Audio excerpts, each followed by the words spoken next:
England had long admired Ashcombe Manor, a vast Victorian estate whose soaring towers, immaculate gardens and glittering chandeliers symbolized wealth beyond imagination. Yet those who lived nearby whispered that the grand house possessed no warmth at all. They claimed its endless corridors echoed with silence because its master had sealed every door through which happiness might enter. Whether the stories were true hardly mattered. The name of Duke Alaric Ashcombe alone inspired admiration, envy and quiet fear throughout the country. Alaric ruled his lands with unwavering discipline. Every account balanced perfectly, every tenant received fair judgment, and every servant understood precisely what was expected. Efficiency replaced affection in every corner of his life. He rarely smiled, never lingered over conversation, and treated emotions as dangerous luxuries that weakened otherwise sensible people. Newspapers praised his intellect while London's aristocracy described him as the Cold Duke, a title he neither welcomed nor denied. Beneath his polished composure rested a wound no physician had ever healed. Years before inheriting the duchy, Alaric had fallen deeply in love with a celebrated beauty whose laughter seemed capable of brightening winter itself. He believed every promise she whispered beneath moonlit balconies until discovering she had pursued him only because of the title he would someday inherit. The revelation shattered more than youthful innocence. It convinced him that love itself was merely another transaction, disguised beneath poetry and flowers. From that day onward, trust became a currency he refused to spend again. His carefully ordered existence changed the morning his grandmother's solicitor arrived carrying a sealed document tied with faded blue ribbon. The elderly Duchess, whose wisdom had quietly guided generations of Ashcombes, had left behind one final condition. Alaric would inherit unrestricted control of the family's fortune, charitable foundations, and ancestral estates only if he married within 6 months.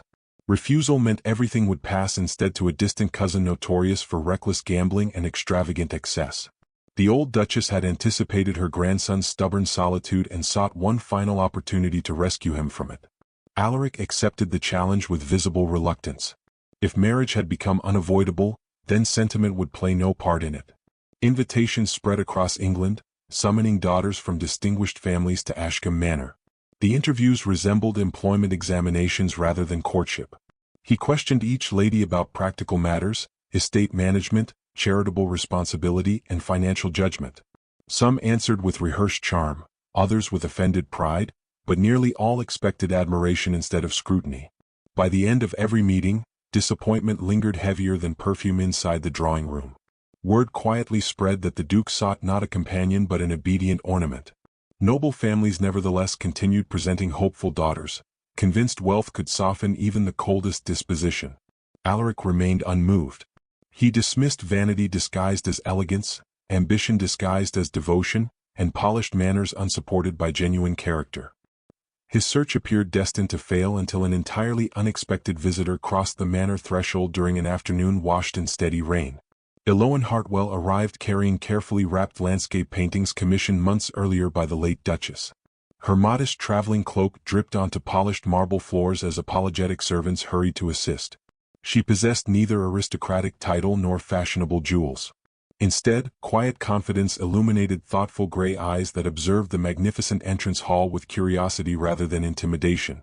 While waiting for payment, she accidentally encountered the Duke himself emerging from the library.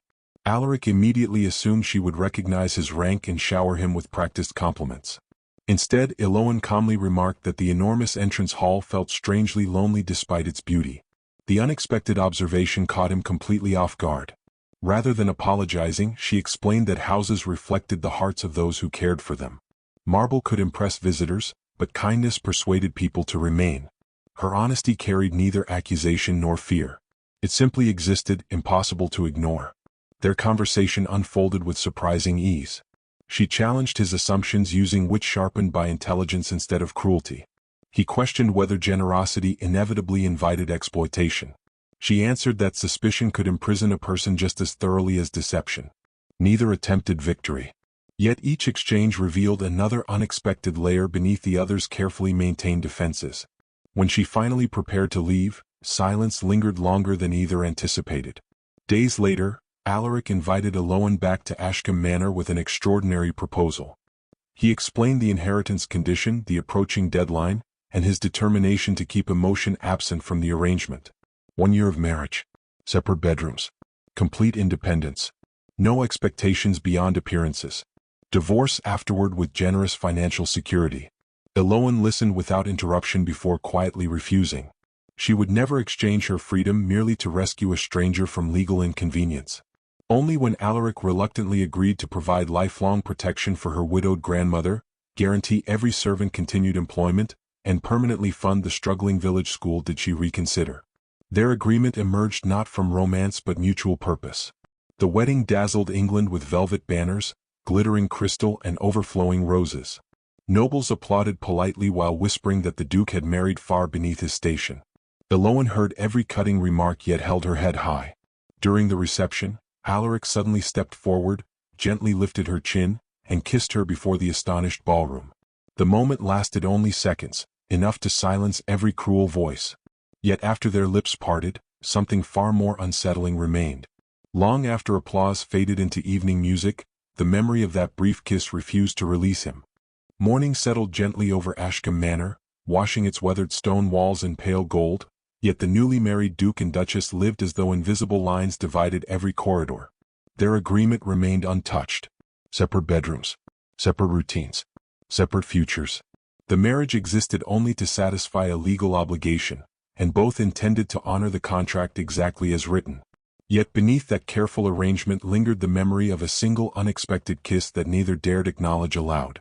Alaric buried himself in estate reports, while Elowen quietly explored the vast house that had become her temporary home, determined to leave it kinder than she had found it. She noticed neglected corners others ignored. Ivy strangled once beautiful rose arches. Empty flowerbeds lay forgotten beneath weeds. Dust gathered across the grand library, whose shelves held centuries of knowledge but welcomed almost no readers. Rather than issuing commands, Elowen rolled up her sleeves beside the gardeners, planting fresh lavender, climbing roses, and wildflowers that attracted butterflies back to the grounds. She persuaded the head housekeeper to open forgotten windows, filling silent halls with fresh country air. Every improvement seemed small, yet together they transformed the manor from a museum of wealth into a place where people wished to linger. Her greatest change came quietly. Remembering the struggling village school protected by the marriage contract, she invited local children to visit the library each Wednesday afternoon. Nervous servants expected the Duke to object when muddy boots crossed polished floors. Instead, Elowen carefully spread rugs, organized reading circles, and encouraged every child to borrow books. Laughter soon echoed beneath carved oak ceilings that had heard only whispers for years. The old librarian, whose duties had grown painfully lonely, found renewed purpose guiding eager young minds through stories of distant lands and remarkable discoveries. She learned every servant's name within days. She remembered birthdays, asked after sick relatives, and thanked stable boys as warmly as visiting dignitaries. During evening meals she insisted leftover food be delivered to struggling cottages instead of discarded. Her kindness never appeared theatrical. She expected no applause because compassion, to her, required no audience. Gradually the household stopped referring to her as the Duchess out of obligation and began speaking the title with genuine affection. Even the stern butler smiled more often than anyone remembered possible. Alaric observed these changes from a distance he believed remained safe. He abandoned fewer afternoons to London's glittering parties, claiming estate responsibilities demanded attention. In truth, he often found himself standing beside tall library windows, watching Elowen kneel beside children in the gardens or laugh with elderly gardeners over freshly planted roses. The sight unsettled him. She accomplished through quiet patience what authority and wealth had never achieved. Without realizing it, he began measuring each day by the moments she unknowingly transformed. Breakfast gradually shifted from formal silence into thoughtful conversation. She spoke about painters whose landscapes captured ordinary beauty. He described architectural designs hidden within ancient cathedrals. Their opinions occasionally differed, yet disagreement no longer carried sharp edges. They challenged one another with curiosity rather than pride. Sometimes the meal ended before either noticed untouched tea cooling inside delicate porcelain cups. Servants exchanged secret glances, recognizing changes their master himself refused to admit. One rainy afternoon, dark clouds swept across the estate before they could return from inspecting tenant cottages. A single umbrella sheltered them along the winding path home. Gusting wind pushed them unexpectedly close, forcing hesitant cooperation with every careful step through puddled gravel. Elowen laughed when rain splashed the Duke's polished boots, and after a brief struggle, even Alaric surrendered a reluctant smile. It disappeared almost instantly, yet she had seen it. Somehow that fleeting expression felt rarer than any priceless jewel displayed within the manor. At her encouragement, he resumed horseback riding across rolling hills instead of restricting himself to endless paperwork. Their rides became conversations carried by open fields and crisp country air. She challenged him to notice wildflowers blooming unnoticed beside fences, while he taught her how to guide spirited horses through woodland trails with calm confidence. The countryside that had always represented responsibility gradually became a place where guarded hearts breathed more freely. Nights brought quieter transformations. They occasionally lingered beside the library fireplace after everyone else retired, sharing tea beneath flickering candlelight. Alaric spoke cautiously of his late grandmother, whose wisdom had once softened even his darkest moods. Elowen revealed childhood memories of painting sunsets with her grandfather before illness stole his sight. Neither confessed deeper wounds, yet every story offered another carefully opened door between them.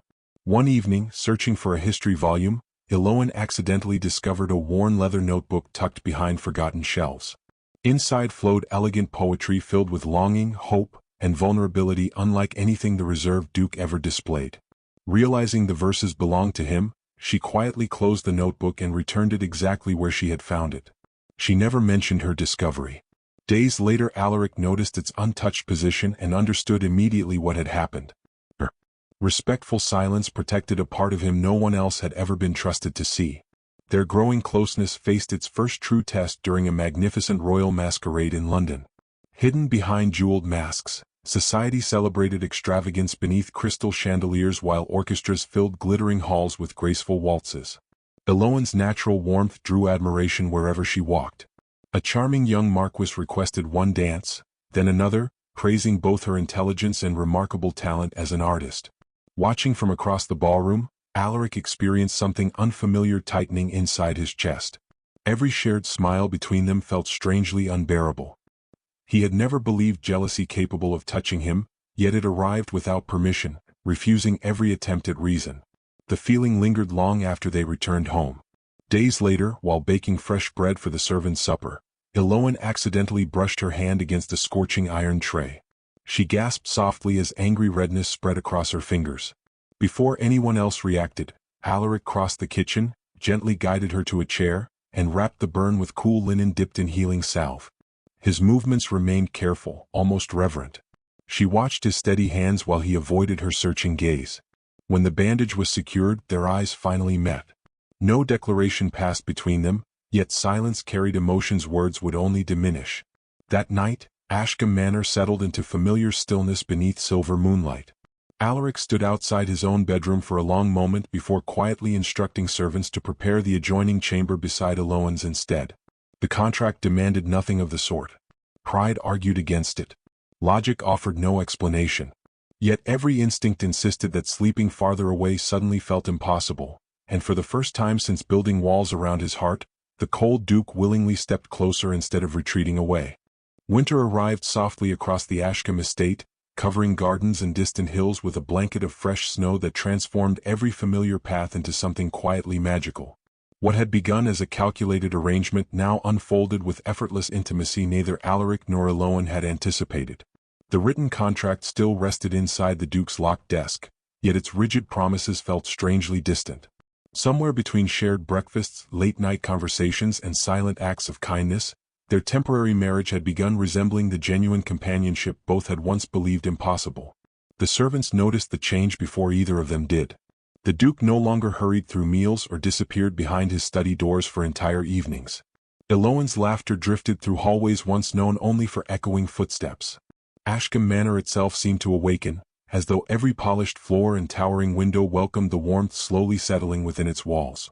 Even visitors remarked that the estate no longer felt intimidating. It felt lived in. One bright morning after heavy snowfall, Elowen stepped outside carrying nothing more dangerous than a mischievous smile. Before Alaric could ask what amused her, a perfectly shaped snowball struck his shoulder, scattering white powder across his dark coat. For one astonished heartbeat he simply stared. Then, with unexpected determination, he bent, gathered snow in gloved hands, and launched his own playful revenge. Soon they raced across the gardens laughing like children, ducking behind marble statues and ancient hedges while startled gardeners pretended not to watch. When Elowen finally slipped upon the icy ground, Alaric caught her before she could fall. They remained suspended in that frozen moment, smiling so naturally that neither realized how completely the walls between them had vanished. The evenings brought quieter joys. After formal dinners ended and servants retired, the grand ballroom stood empty beneath glittering chandeliers. One night, hearing distant music from a lone violinist practicing below stairs, Elowen wandered inside. She found Alaric standing alone beneath the crystal lights, listening thoughtfully. Without ceremony he extended his hand. There were no watching nobles, no judging whispers, no expectations beyond the next graceful step. They danced slowly across polished floors, their reflections gliding beside them beneath towering mirrors.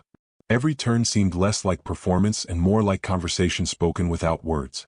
When spring still felt far away, they escaped together in an enclosed carriage through the quiet countryside. Frost clung to bare branches while smoke curled gently above distant cottages. Alaric showed her places remembered from childhood, including a windswept hill where he once dreamed of traveling beyond England. Elowen listened with careful attention, recognizing hopes he had hidden beneath years of discipline. In return, she described landscapes she longed to paint before growing old. Neither noticed how naturally the future entered their conversations, despite the contract promising they would soon walk separate paths. Their evenings often ended inside the library where firelight flickered against endless shelves of worn leather books. Alaric finally admitted the poetry hidden inside his notebook belonged to him. Embarrassed, he expected gentle teasing. Instead, Elowen asked him to read aloud. His voice trembled through the opening verses before growing stronger with every page. She responded by sharing favorite poems remembered from childhood. Their discussions wandered through hope, grief, beauty, and forgiveness until dawn threatened the windows with pale light. Each shared verse revealed another carefully guarded piece of their hearts. Without telling her, Alaric quietly hired England's finest portrait artist. Rather than requesting formal paintings displaying wealth and status, he commissioned scenes capturing ordinary moments. One portrait showed Elowen reading beneath the great oak tree. Another portrayed her laughing beside village children among blooming roses. A third captured her concentrating over a half-finished canvas inside the sunlit conservatory. When asked why such simple moments deserved immortalizing, the Duke answered only that they reflected the truest beauty he had ever witnessed. The completed works remained hidden until the perfect occasion, treasured like secrets too precious for careless eyes. Political invitations continued arriving from London with increasing urgency. Parliament expected his attendance. Influential nobles requested meetings. Prestigious banquets promised opportunities impossible for ambitious men to ignore. Alaric declined them all. Advisors worried his reputation would suffer, yet he discovered surprising contentment walking estate gardens beside Elowen instead of debating policies beneath crowded chandeliers. For the first time since inheriting his title, success no longer measured itself through influence alone. Home had quietly become the place he most desired. Happiness, however, often attracts those eager to disturb it. Lady Seraphine Hawthorne returned to society after months abroad, as elegant and calculating as ever. Years earlier she had fully expected to become Duchess of Ashcombe before Alaric rejected every attempt at courtship. Learning he had instead married an artist from modest circumstances stirred resentment she disguised beneath flawless manners. During a charitable luncheon, she observed the effortless affection growing between husband and wife with narrowed eyes. Determined to expose what she believed impossible, she began quietly searching for weaknesses hidden beneath their seemingly perfect union. Her opportunity arrived unexpectedly through an elderly solicitor organizing estate archives. Among forgotten legal papers rested the original marriage contract bearing both signatures. Seraphine read every carefully worded clause with growing satisfaction. Temporary marriage. Separate lives. Divorce after 1 year. Suddenly the happiness surrounding Ashcombe Manor appeared fragile enough to shatter with only a few well-placed words. She required no elaborate deception. She merely needed truth delivered at precisely the cruelest moment. Several days later, Seraphine arranged a visit while knowing Elowen would be returning from the village school. During polite conversation inside the drawing room, she deliberately guided Alaric toward memories of the weeks before his wedding. Believing the discussion harmless, he admitted he had once viewed marriage as nothing more than a practical necessity. Seraphine then quietly repeated his own forgotten declaration, asking whether he still remembered saying, "She was only ever meant to be temporary." Before he could answer that everything had changed, footsteps paused beyond the half-open door. Elowen stood motionless in the corridor, hidden from sight yet hearing every devastating syllable. The basket of children's drawings slipped from her hands, colorful pages scattering silently across polished floors. She never heard Alaric's immediate reply, never witnessed the regret flooding his face as he realized someone had been listening. Heartbreak rarely announces itself with dramatic cries. Sometimes it arrives as unbearable stillness. That night she packed only what belonged to her, leaving every gift untouched. Before dawn painted the horizon, she placed a single handwritten note upon his pillow. It read, "Thank you for teaching me that even borrowed happiness can feel real." When morning light entered Ashcombe Manor, the woman he had never meant to love was already gone. Sunrise revealed a silence inside Ashcombe Manor unlike any Alaric had ever known. The fireplaces still crackled, servants continued their duties, and clocks marked each passing hour with unwavering precision, yet every familiar sound emphasized one unbearable truth. Elowen was gone. Her favorite chair beside the library window remained empty, her paints had vanished from the conservatory, and the garden she had revived seemed strangely lifeless without her gentle presence moving among the flowers. He unfolded the note she had left for the 10th time, tracing each graceful letter as though determination alone might rewrite its heartbreaking farewell. Only then did he fully understand that he had mistaken love for security, believing feelings left unspoken would somehow speak for themselves. His first instinct was to ride after her immediately, but reason stopped him at the manor gates. If he chased only to defend himself, he would lose her forever. He needed first to understand why she had believed those old words instead of the man he had become. Searching his own memories proved painful. He remembered speaking carelessly before their wedding, convinced the marriage would remain an emotionless arrangement. He remembered every wall he had built around his heart. Most painfully, he realized he had never once clearly told Elowen she had already broken every one of those walls. Silence, once his shield, had become the weapon that wounded the woman he loved most. Within days he astonished London's political circles by resigning from Parliament. Advisers pleaded with him to reconsider, warning that abandoning influence would weaken both his reputation and his family's standing. Alaric listened respectfully before declining every argument. Titles no longer comforted him. Prestige no longer mattered. The only future worth preserving was the one already slipping beyond his reach. Leaving Ashcombe Manor in trusted hands, he began traveling across England with little more than a horse, a satchel, and unwavering determination. For the first time since inheriting the duchy, he journeyed not as an aristocrat seeking obedience but as a man searching for forgiveness. The road revealed a version of Elowen he had never fully known. In the first village he visited, an elderly widow recognized the Duchess's name before recognizing his own. She described anonymous baskets of food that had appeared during harsh winters. A blacksmith remembered how Elowen quietly purchased new tools for apprentices who could not afford them. Children proudly displayed books bearing handwritten notes encouraging them never to stop learning. Every story carried the same pattern. She had helped without seeking gratitude, often leaving before anyone discovered who their benefactor had been. Alaric listened with growing humility, realizing that while he had admired her kindness, he had witnessed only a fraction of its reach. Further north, a schoolmaster welcomed him into a modest classroom where sunlight streamed across worn wooden desks. Hanging proudly beside maps and lessons were paintings donated by Elowen to brighten the room. The teacher unlocked a small cabinet filled with letters from parents whose children had learned to read because the Duchess had insisted education belonged to everyone, not only the wealthy. Several envelopes contained donations signed simply, "A friend." The schoolmaster smiled knowingly and confessed everyone understood who that friend truly was. Alaric accepted the letters with trembling hands, reading words of gratitude addressed not to wealth or power but to compassion. Each page became another reminder that the greatest woman he had ever known had quietly changed lives while asking nothing in return. Weeks passed before rumors finally led him to a peaceful valley where a modest art studio overlooked fields of wildflowers. There he discovered Elowen had transformed an abandoned chapel into a small school, funding its repairs through the sale of her paintings. Children learned arithmetic beside easels, literature beside blooming gardens, and music beneath colorful stained glass rescued from forgotten churches. Villagers spoke of her with profound respect, yet whenever marriage proposals arrived from kind, respectable men, she declined them all with gentle gratitude. She smiled often for the children, but those who knew her best recognized a sadness lingering behind every joyful expression. Alaric watched from a distance only once before leaving unseen. She looked peaceful, guiding young artists across sunlit canvases, and interrupting that peace merely to satisfy his own longing felt selfish. Love, he finally understood, could not demand immediate forgiveness. It had to become worthy of it. He returned to London carrying not certainty but resolve, determined to prove through actions rather than desperate promises that the selfish man who had once offered a disposable marriage no longer existed. Fate offered that opportunity during the city's magnificent winter charity ball, attended by aristocrats, politicians, artists and benefactors from every corner of England. Lady Seraphine seized the evening to announce, with carefully disguised satisfaction, that the Duke would surely remarry before the year ended. Murmurs spread through the glittering ballroom just as orchestra music reached its grandest crescendo. Before gossip could harden into accepted truth, the towering doors swung open. Alaric entered wearing formal evening attire but none of his usual confidence.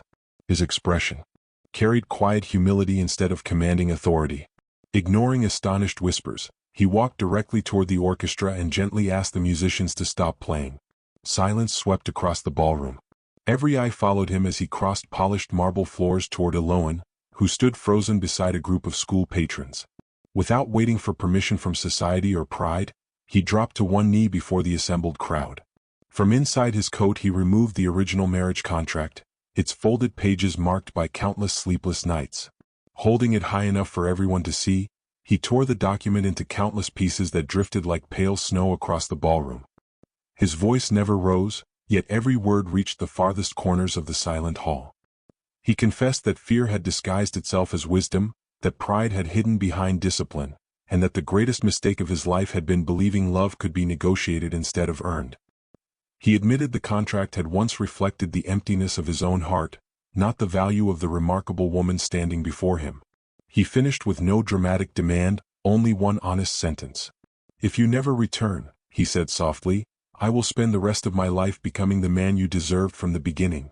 Tears shimmered in countless eyes throughout the ballroom, including his own. Elowen looked at him for what felt like an eternity, love and sorrow warring silently across her face. Every heartbeat seemed suspended between hope and heartbreak. Then, without anger or bitterness, she quietly turned away and walked toward the great doors. She did not speak. She did not look back. Her footsteps echoed through the motionless hall until they disappeared beyond the winter night. Only after the doors closed did Alaric finally lower his head. Before nobles who had never imagined seeing such vulnerability, the cold Duke wept openly, understanding at last that winning a heart required far more courage than ever ruling a kingdom. Winter eventually surrendered to spring, but Alaric no longer measured time by changing seasons. He measured it by quiet opportunities to become a better man. After Elowen walked away from the winter charity ball, he made one promise to himself. He would never again pursue love through desperate speeches or magnificent displays meant to impress the world. If she ever chose to return, it would be because she recognized genuine change rather than temporary regret. For the first time in his life, the Duke stopped asking what he wanted and began asking what others truly needed. Without public announcements, he quietly reshaped the Ashcombe fortune. Several abandoned village schools reopened with anonymous donations. Forgotten orphanages received new roofs, warm clothing and well-stocked libraries. Widows struggling to survive found employment through workshops established on neglected estate lands. Hospitals received medical equipment without any noble crest attached to the gifts. Whenever grateful communities attempted to discover their mysterious benefactor, every document carried only 3 handwritten words: "For brighter tomorrows." Alaric refused every invitation to claim recognition, understanding that kindness lost part of its beauty whenever applause became its purpose. His private transformation reached even deeper. He reopened the notebook of poetry he had hidden for years, not to mourn his loneliness but to celebrate hope rediscovered through heartbreak. Rather than publishing under his celebrated family name, he released the collection anonymously. Readers admired the verses without realizing they had been written by England's most reserved aristocrat. Every coin earned from the book's unexpected success flowed directly into funds supporting widows, struggling artists and village teachers. The poems that once expressed fear slowly became reflections of gratitude, forgiveness, and quiet endurance. Ashcombe Manor transformed alongside its master. Grand dining halls welcomed teachers, painters, physicians, and gardeners instead of only titled guests. Estate workers no longer ate separately during festivals. The magnificent library expanded into a center of learning where children from surrounding villages borrowed books freely. The gardens Elowen had revived flourished beyond imagination, overflowing with roses, lavender, and wildflowers planted by local families working together.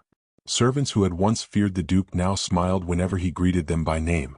Visitors still admired the manor's grandeur, but they left remembering its warmth. Months passed before Elowen heard whispers of these remarkable changes.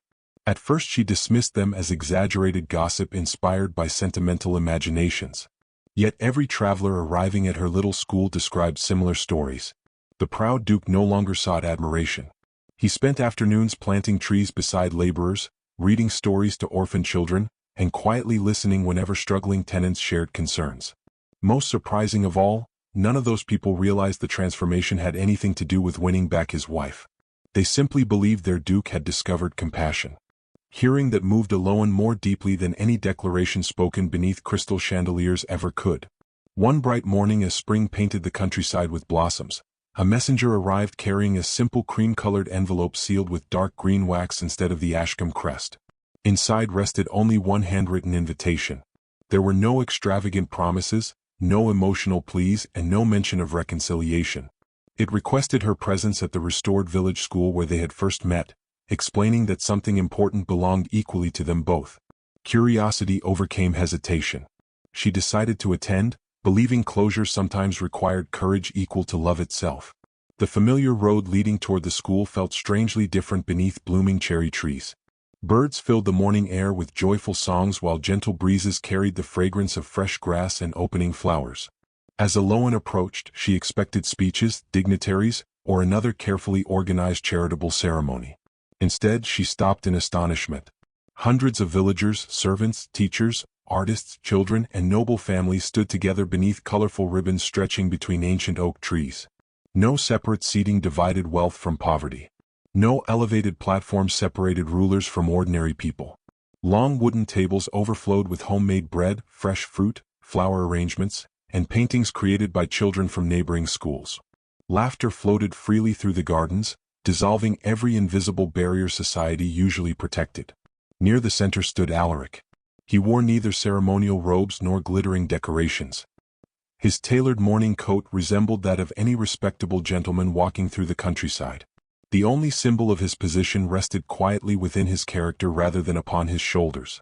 When he noticed Elowen approaching, he did not rush forward or interrupt the gathering. Instead, he waited patiently until she reached him, honoring her freedom to choose every remaining step. A village teacher welcomed everyone before inviting Alaric to speak. He faced the crowd with calm humility, no longer hiding behind practiced confidence. Looking first toward the children, then toward the laborers, servants, and finally Elowen, he spoke from a heart no longer imprisoned by pride. He admitted that he had once believed power came from inherited titles, impressive estates, and unquestioned authority. Life had rewarded those beliefs with wealth but not happiness. Then one remarkable woman entered his home carrying paintings instead of expectations and showed him that genuine strength grew wherever compassion replaced fear. "I once believed a title made a man powerful," he said quietly. "Then a woman taught me that kindness builds a kingdom no crown can ever rule." He reached into his coat and withdrew the final surviving copy of their marriage contract. The folded pages looked worn from months spent close to his heart. Rather than destroying them himself, he offered them gently into Elowen's waiting hands. "This belongs to you now," he said. "Not because it ever deserved power over our lives, but because only you have the right to decide what becomes of it." Silence settled across the garden.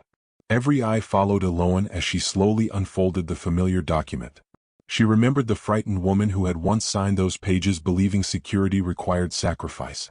She remembered lonely dinners, unexpected laughter, shared poems, heartbreak, and the long journey that had transformed them both. Then, with a peaceful smile that reached her eyes, she tore the contract into tiny pieces. A soft spring breeze lifted the fragments high above the gathering, scattering them among blossoming trees until they vanished completely. Applause never came.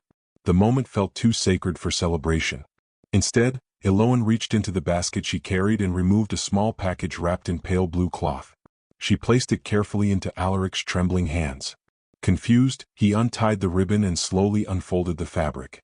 Nestled inside rested a tiny pair of beautifully knitted baby shoes, no larger than the palm of his hand. For several silent heartbeats he simply stared, unable to trust what his eyes revealed. Tears blurred his vision before he found the courage to look at her. She stepped closer until only inches separated them. "This time," she whispered, her voice trembling with happiness rather than sorrow, Our family begins by choice, not by contract. The world seemed to pause. Children instinctively fell silent. Birds continued singing somewhere beyond the gardens, yet every heartbeat sounded louder than church bells. Overwhelmed by gratitude too profound for words, Alaric slowly lowered himself onto one knee.